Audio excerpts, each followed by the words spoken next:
لآتینہم من بین ایدیہم ومن خلفہم وعن ایمانہم وشمائلہم، اور میں اس سیدھے راستے پر جو بھی گزرے گا اس کو کبھی سامنے سے آ کر بہکاؤں گا، کبھی پیچھے سے آ کر بہکاؤں گا، کبھی دائیں سے کبھی بائیں سے۔ اور اللہ تبارک و تعالیٰ سے شیطان مردود یہ کہتا ہے وَلَا تَجِدُ أَكْثَرَهُمْ شَاكِرِينَ، تو تیرے بندوں میں شکر گزار بندے نہیں پائے گا۔ مطلب یہ ہے کہ ابلیس لعین مسلسل یہ کوشش میں ہے کہ اللہ تبارک و تعالیٰ کے بندوں کو اس کے ذکر سے دور کرے، اس کے شکر سے دور کرے۔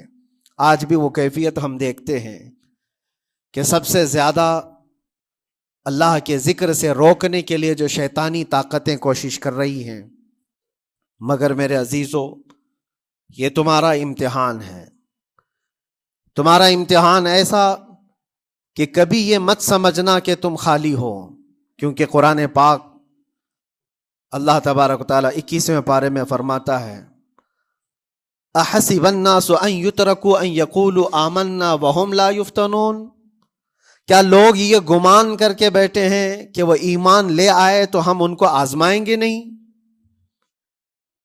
یا ان کو چھوڑ دیا جائے گا؟ جو ایمان لایا ہوا بندہ ہے وہ آزمایا جائے گا۔ ایمان اگر تمہارے پاس ہے تو تمہیں امتحان سے بھی گزرنا ہی ہوگا۔ یہ ایمان کسی حلوہ پراٹھے کا نام نہیں ہے کھا کر کے مست نیند سو جائے، پھر اسے اس دار فانی میں، اس دنیا میں امتحانات سے گزار کر کے اپنے ایمان کی کسوٹی کو دکھانا ہوگا۔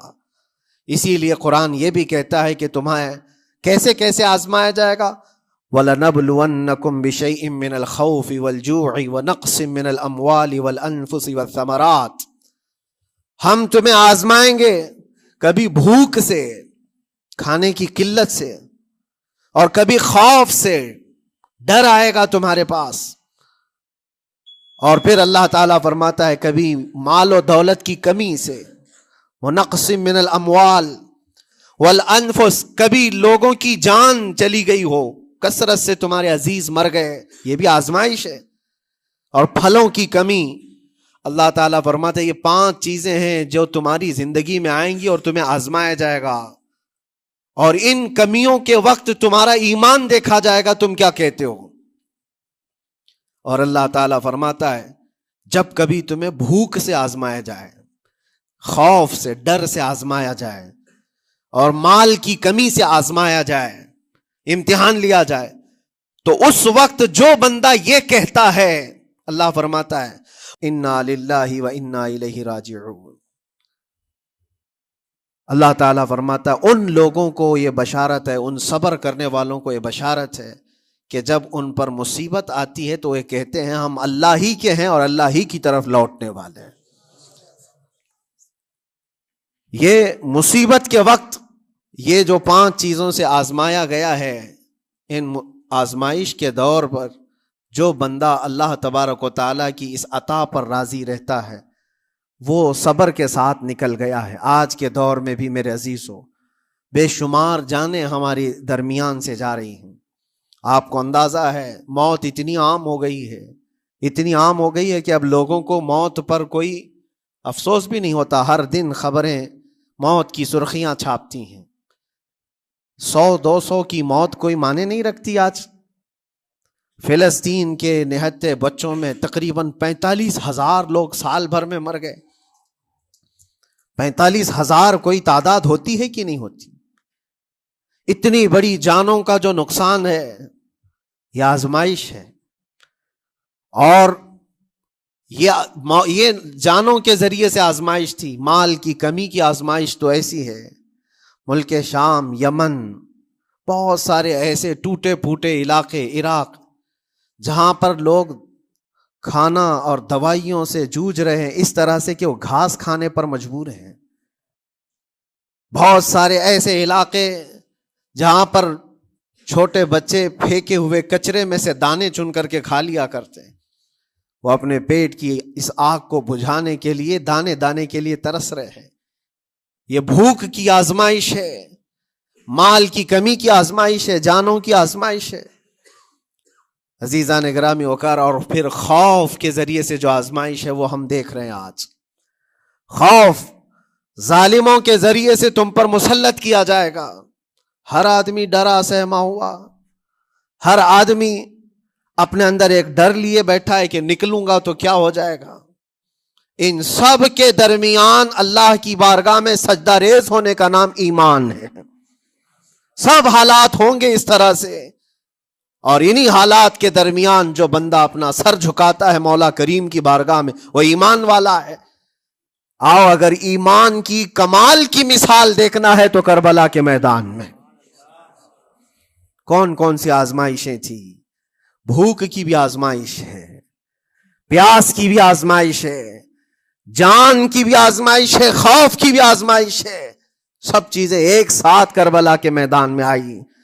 رسول اللہ کے گھرانے پر، اہل بیت پر وہ کیسا عظیم امتحان تھا جب وہ 72 لوگوں کا 82 لوگوں کا قافلہ بھوک اور پیاس سے جوجھ رہا ہو، 3 دن سے ان کے اوپر کھانا اور پانی بند ہو، اور ان شہزادوں کے ایمان میں ذرا برابر بھی فرق نہیں آتا.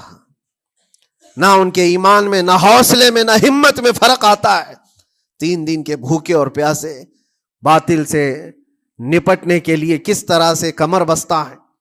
یہاں تک کہ بھوک کی شدت ایسی تھی کلیجہ منہ کو آئے. 6 ماہ کا بچہ بھی روتے روتے زبان جس کی سوکھ گئی ہو، وہ ماں جو بچے کو دودھ پلاتی ہے اس کے سینے سوکھ چکے ہوں، دودھ ختم ہو چکا ہو ماں کے پستانوں میں، کیسی قلت ہوگی.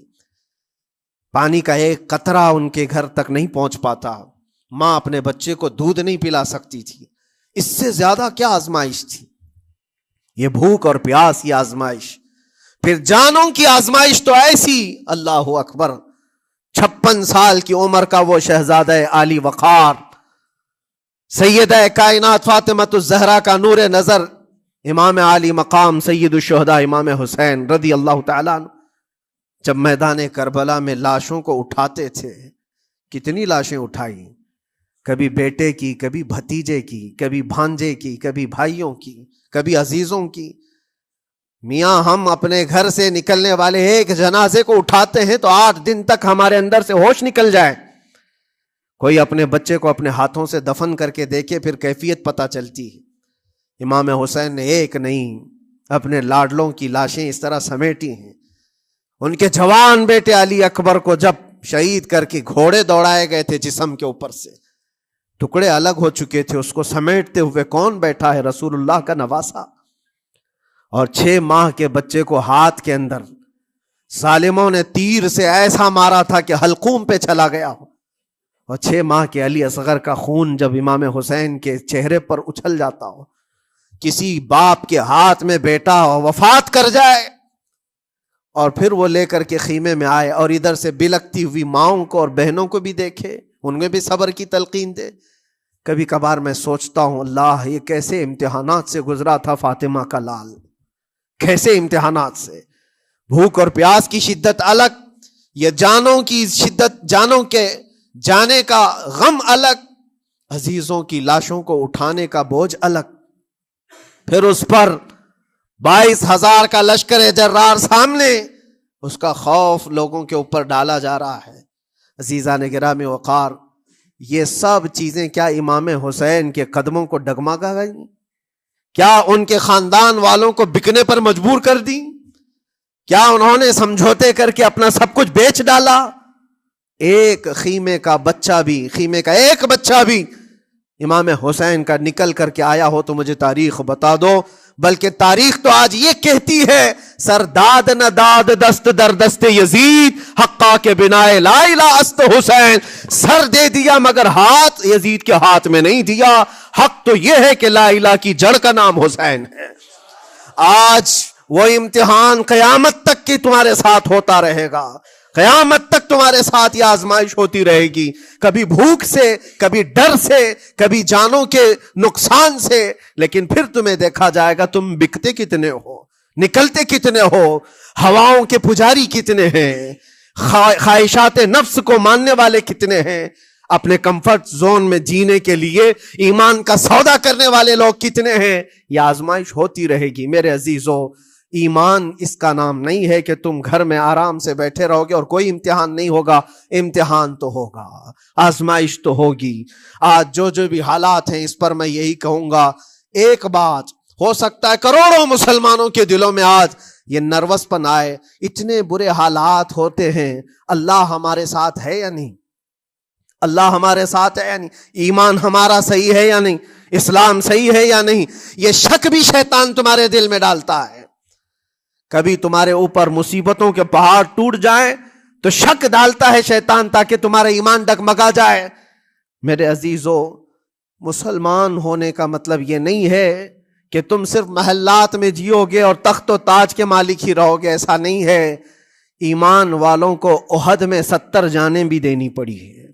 بدر میں ان کے ساتھ جو معاملات ہوئے ہیں, فتح اگرچہ بدر میں ہوئی لیکن جنگ احد کا اگر منظر دیکھو گے, اللہ اکبر. وہ رسول پاک صلی اللہ تعالی علیہ وسلم کے شہدائی صحابہ جب احد کے میدان میں کھڑے تھے, 70 صحابہ کی ایسے جانیں گئی ہیں, اگر میں تفصیل بتاؤں تو بہت لمبا وقت ہوگا.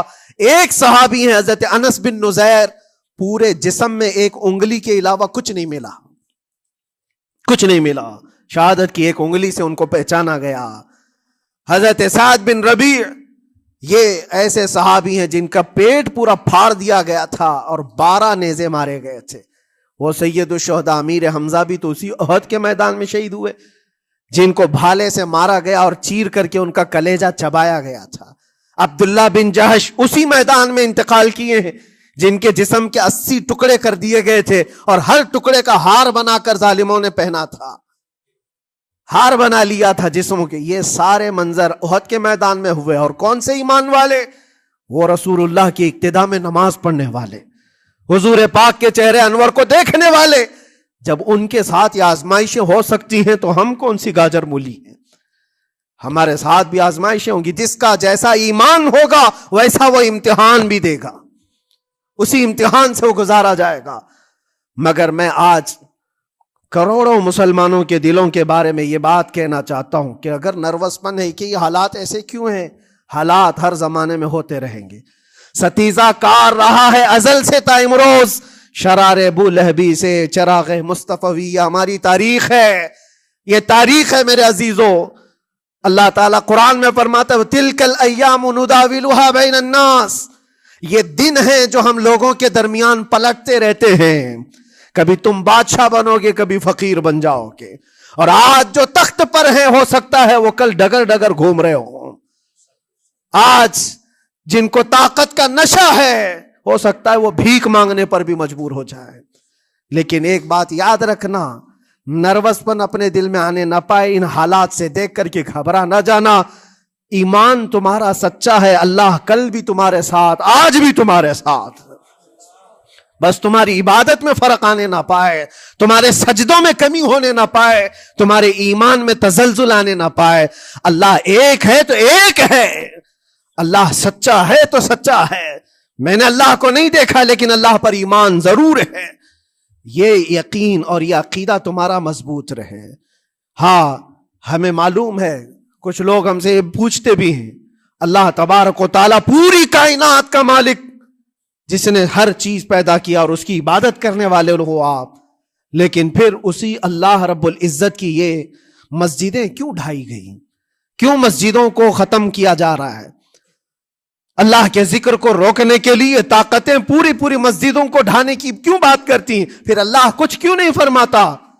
میرے عزیزو, یہ کائنات ہے جس کو اللہ نے اسباب پر بنا کر بھیجا ہے اور تمہیں عمل کے لیے بھیجا گیا ہے. تمہارا عمل دیکھنا ہے, تم کتنے پابند ہو, تم کتنے اپنی حفاظت کرتے ہو, تمہارے ایمان کی, تمہاری عبادتوں کی, تمہاری مسجدوں کی.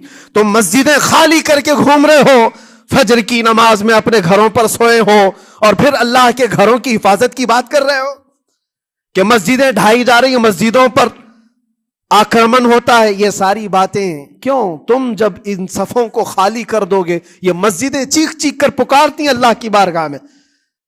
پل بھر میں بنا لی, شب بھر میں بنا لی مسجد تو ایمان کی حرارت والوں نے. من اپنا پرانا پاپی تھا, بچپن سے نمازی بن نہ سکے. مسجدیں بڑی بڑی شاندار بنا لینا اور اس کو آباد نہ کرنا, یہ بھی تو ظلم ہے.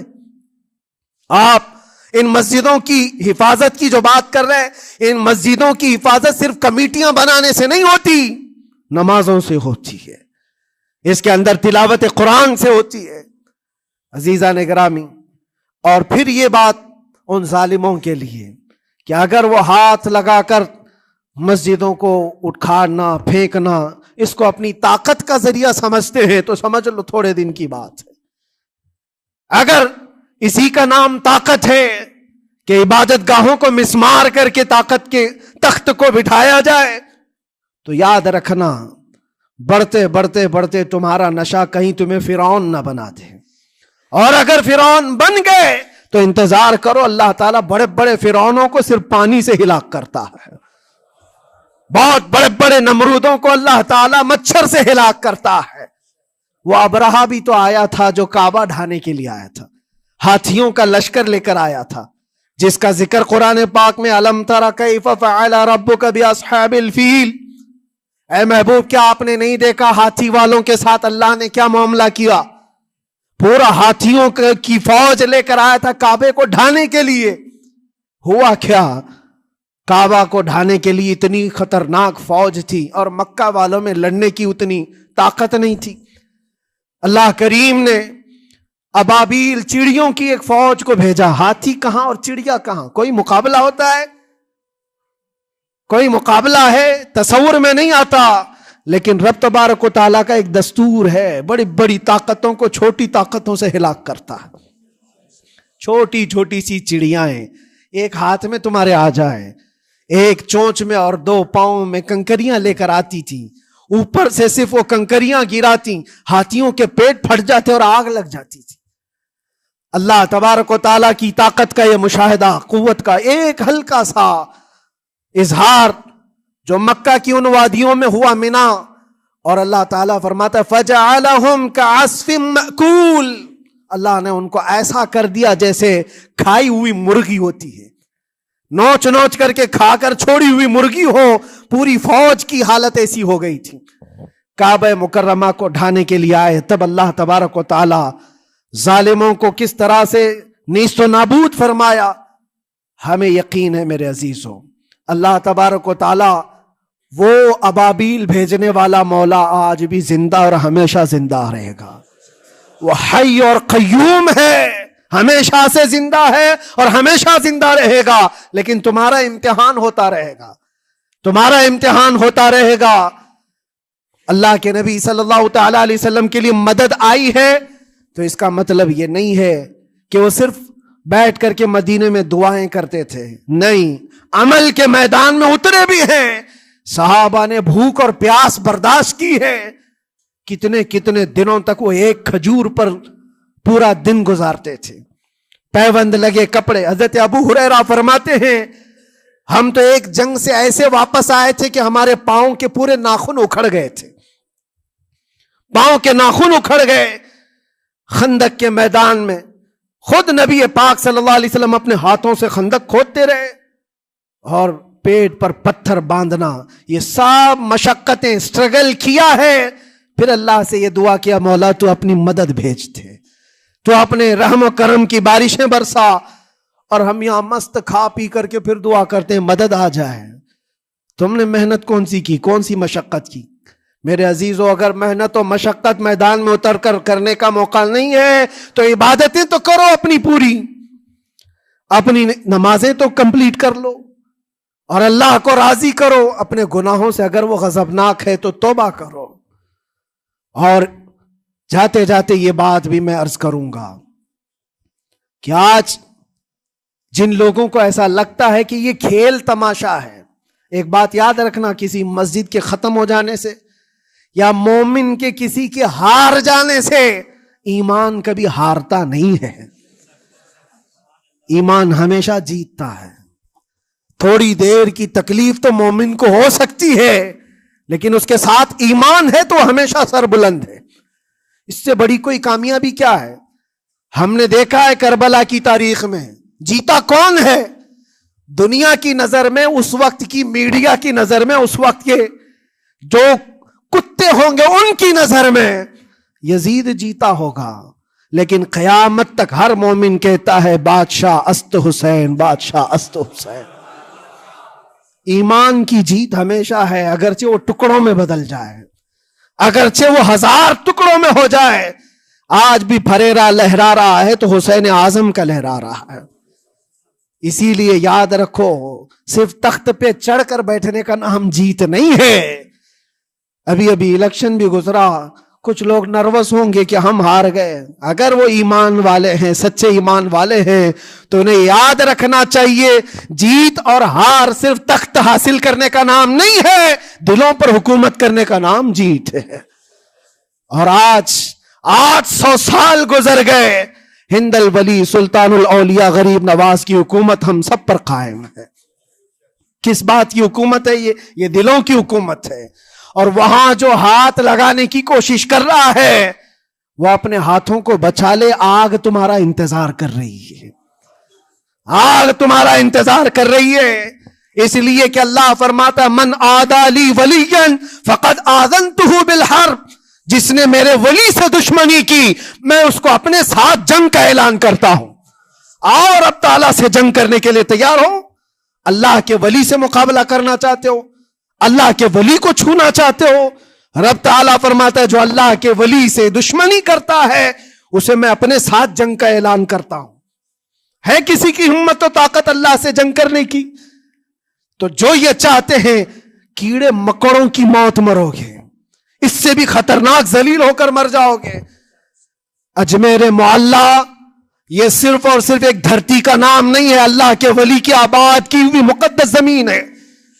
اور ہم سنیوں کی آستھا ایسے ہے، امام اہل سنت فاضل بریلوی اعلیٰ حضرت فرماتے ہیں دنیا بھر میں جہاں دعائیں قبول ہوتی ہیں ان جگہوں میں سے ایک جگہ کا نام اجمیر معلیٰ ہے، جہاں اللہ تعالیٰ دعائیں قبول فرماتا ہے۔ ہم اپنی آستھا ہی نہیں رکھتے میرے عزیزو، اپنی جان بھی حاضر ہے غریب نواز کے قدموں کے لیے۔